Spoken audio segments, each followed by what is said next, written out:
My name is Teniente Whalen-Gonzales. I'm a lieutenant with the Maricopa County Sheriff's Office, Investigations Bureau. I work in the Major Crimes Division with the Special Victims Unit. Special Victims Unit, similar to how you probably see on TV, investigates crimes mostly with children and sex crimes. But we also do handle any human trafficking crimes. And so human trafficking, some people get that confused with immigration, which it is not. It's more of modern slavery and more commonly referred to as sex trafficking.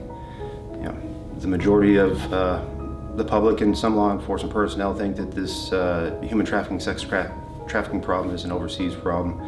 And it is true that we do have massage parlors and businesses here in our jurisdiction that do bring females and sometimes men overseas for that purpose, but the majority of our victims are homegrown and local. So if you think about the vulnerable people in your life, either vulnerable by age, of course children, or mental acuity, or maybe just the lack of stability for food and shelter, those are typically the people we see being taken advantage of by people preying on them. Something that most people aren't aware of here in the community and even within our law enforcement community is over the nation, Phoenix is number 16 in terms of the amount of trafficking cases that are documented. So this is not a New York problem or an LA problem.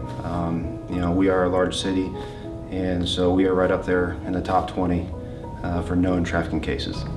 So a lot of times I get asked, what are the signs or symptoms of trafficking?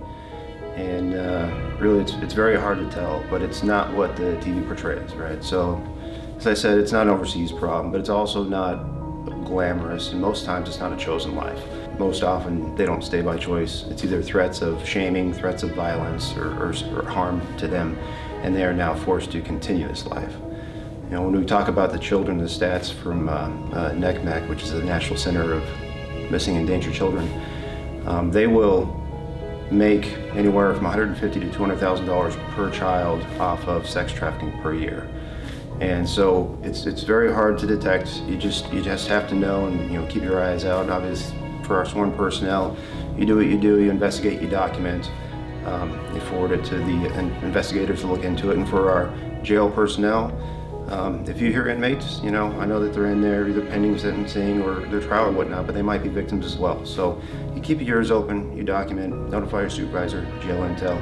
And for our community members, if you come across a situation that just doesn't seem right, we have a tip line, 602-876-TIPS. You can call there 24/7 and let us know if you think something isn't just right. But there is no one thing. It's usually a gut feeling. So as long as we keep in mind that most of our victims are local, more than half are runaways. Young females, 15, 16, 17, and they end up on the street and they just don't have a place to live.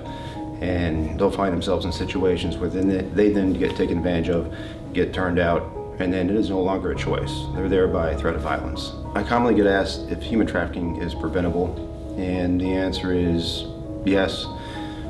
It's all about education and awareness, and so the first part is we just have to step away from the idea that it's someone else's problem, it's an overseas problem.